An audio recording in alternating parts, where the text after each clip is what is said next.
Hello everyone, welcome to the APTI PLUS Academy of Civil Services. In today's News and Focus video session, we dwell into a headline-grabbing incident that sparked the heated debate around the globe. Climate activists hurling soup at the MonaLisa, and this act is coinciding with the French farmers' protest. So, is this a bold statement or vandalism? Does it raise awareness or alienate the public? What is the significance of these protests? So, in this session, we will gain insight and facts, which includes environment, ethics, and related concepts.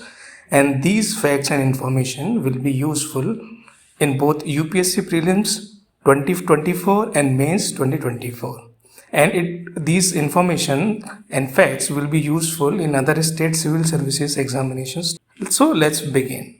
So before jumping to the context, let's look at this video. In this video, two climate activists of a certain group are throwing pumpkin soup at the MonaLisa painting.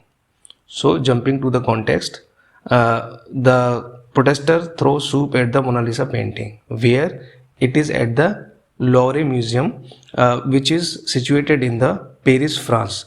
The group named Riposte Alimentaire was responsible for this. So these two climate activists were belonging to this group. This group name Riposte Alimentaire translated to food counterattack, food response. Why they were doing this? To draw attention to the right to healthy and sustainable food. They wanted to reform the agriculture system. They wanted more pay for the farmers. According to them, farmers are not paid well. And they also want other citizens to be paid a food card with a value of 150 euros. So again, about the incident, though no damage was reported because the painting was behind a protective glass. However, this is also confirmed by the activist that they had no intention to harm painting. What would be the overall impact of this incident?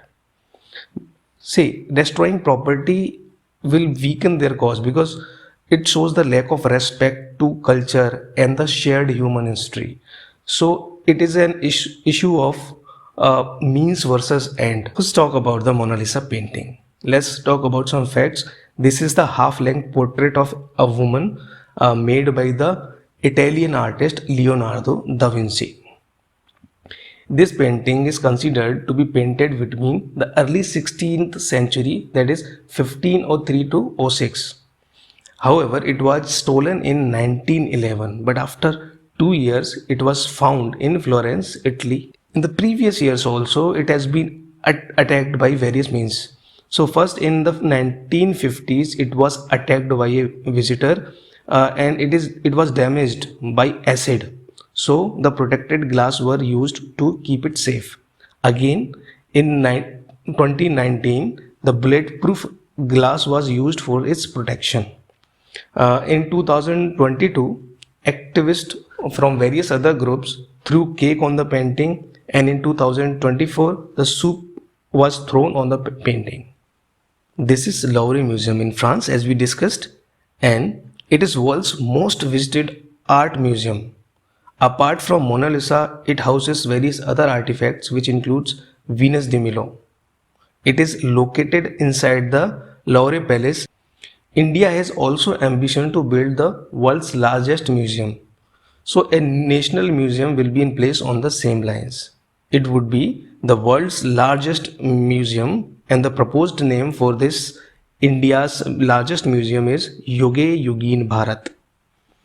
Apart from Riposte Alimentaire, there are various protest groups which are in news. So let's quickly learn about them. One is Riposte Alimentaire.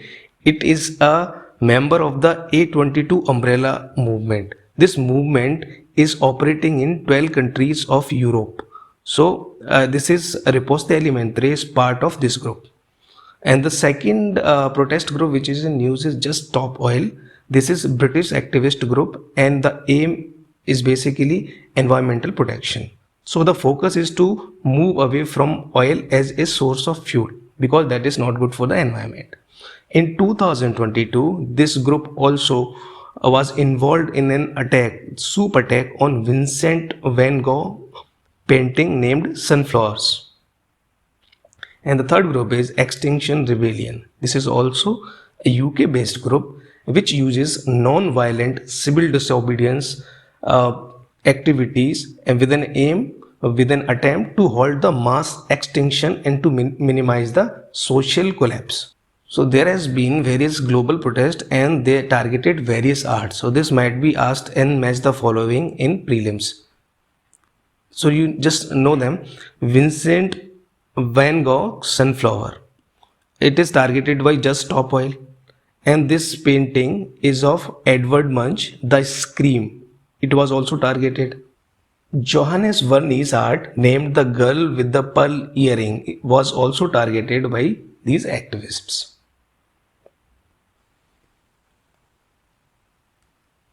So let's understand the farmers' protest in France. So this is the location of France. We all know these are happening mainly around the Paris, and the Paris is in France. So before moving ahead, just remember one fact. Generally it is asked, such kind of location is asked in examinations. So this is already been asked in UPSC and various other state civil services. So this is Bay of Biscay. It is between France and this is Spain. So this is a small fact you can remember. So let's move ahead with the farmers' protest in France. The origin. There is a region in France, Lot et Garonne. Pardon my pronunciation, but this region, the ongoing protest in the Paris is for around 2 weeks, to be specifically around 18th January, and with an aim to seize Paris. And the origin of these protests was the region I have mentioned. What's happening now? The farmer is blocking the roads. They are blocking the supplies into the cities, and also they are dumping the waste, agricultural waste, at the government offices. And government is trying to resume the supplies to the city, and they are taking various measures, but they are still in the process. But they are also considering to do away with the taxes, especially the diesel tax. So let's understand the demand of the protesters. One is fuel. They want to end the rising fuel cost. They want to lower down the rising fuel cost, and also want government to end the diesel tax. Regarding environment, they want to switch to environmental friendly and cheap source of fuel. But these looks little contradictory. In the agriculture, they wanted to reform the system to make it efficient. The state sponsored health system is also demanded. They want a decent income, better price for their product, accessibility to affordable healthy foods. Administration should be corruption free because there is so much red tape in the administration. There is one complicated regulation of French government of keeping 4% farmland to be left unused. Farmers wanted to do away with this also, and they are also concerned about the cheap import from Ukraine, South America. So they think there's an unfair competition, so they want to stop that. What could be the implications of that? We'll jump to that, but let's understand. There are various other European countries. In some pockets the protests are also happening. So what are those other countries? So this is the map of Europe. Apart from France, there is a country, Romania, where protests are happening.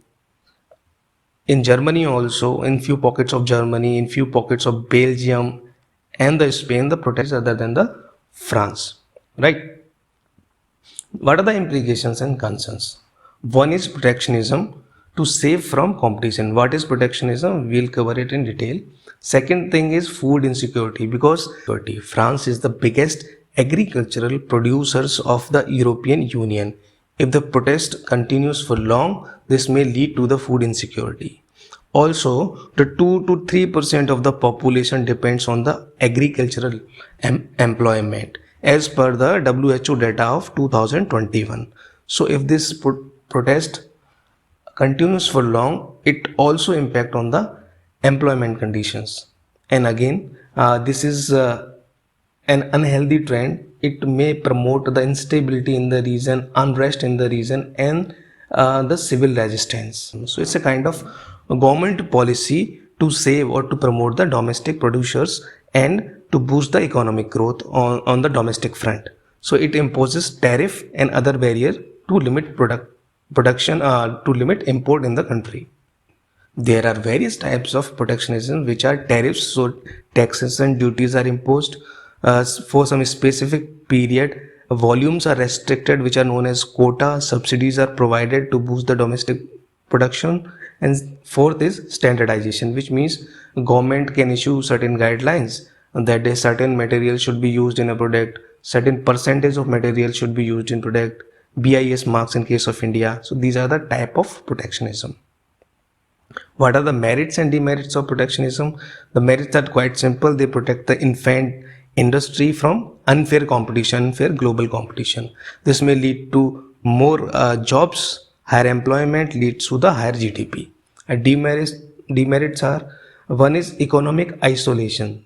So the poor technological advancement, poor research and development, and also due to the monopoly, the options for customers are limited, and there are price rise concerns because of the monopoly. So that's it for today's news in focus session. I believe this video lecture will help you gain understanding of some concepts and facts which may prove valuable to the upcoming exams of UPSC prelims, mains and other state PCS.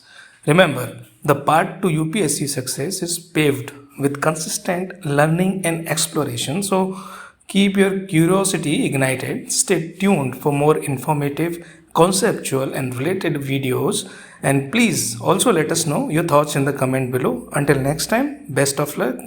Keep learning. Thank you for watching.